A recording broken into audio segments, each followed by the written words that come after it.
ఈ ప్రభుత్వ పాలకులే అలాంటి వారికి ఒత్తాసు వాళ్ళకి మన మీదనే అక్రమ కేసులు బనాయించడానికి చూసారు, చేసిరు కూడా అలాంటివన్నీ ఇబ్బందులు ఎన్నో ఎదుర్కొన్నాం.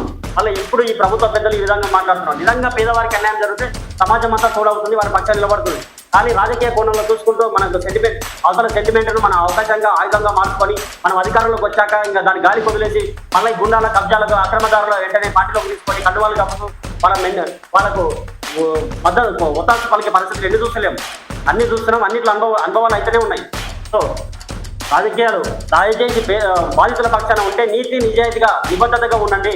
అదే మిమ్మల్ని ఇంకో స్థాయికి తీసుకుపోతుంది. కానీ అవకాశాన్ని సెంటిమెంట్ను అవకాశంగా వాడుకొని మన పని అయిపోయింది, ఇంకా మనం అధికారంలోకి వచ్చినామని రాజకీయ నాయకులు ఇప్పుడు ఈ విధంగా చేసే నాయకులు వస్తుంటారు. సో ప్రజలుగా అలాంటి వారికి కూడా ఒక సమయం వస్తుంది. ప్రజలు కూడా ప్రజాకూట అనేది ఉంటాయి కదా, ఒక రోజు వస్తుంది. ఆ ప్రజాకూటలో తీసుకుంటారు ఖచ్చితంగా.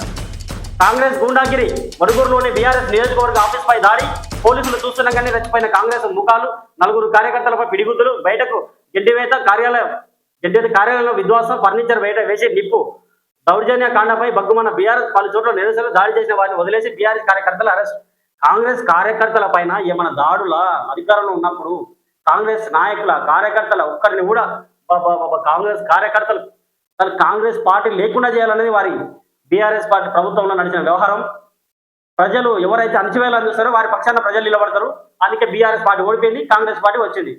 సో వారికి దక్కాల్సింది వారిపైన పోరాటం చేస్తున్నారు. ఇప్పుడు అంతే ఉంటుంది. మరి ఇంటెలిజెన్స్ సర్వేలోనూ 5% వెనకబడ్డం, జూబ్లీహిల్స్ లో ప్రజానాడిపై సీఎం ఆందోళన, రిపోర్టు చేతికిచ్చి మంత్రులకు రేవంత్ తల్లంటూ. So report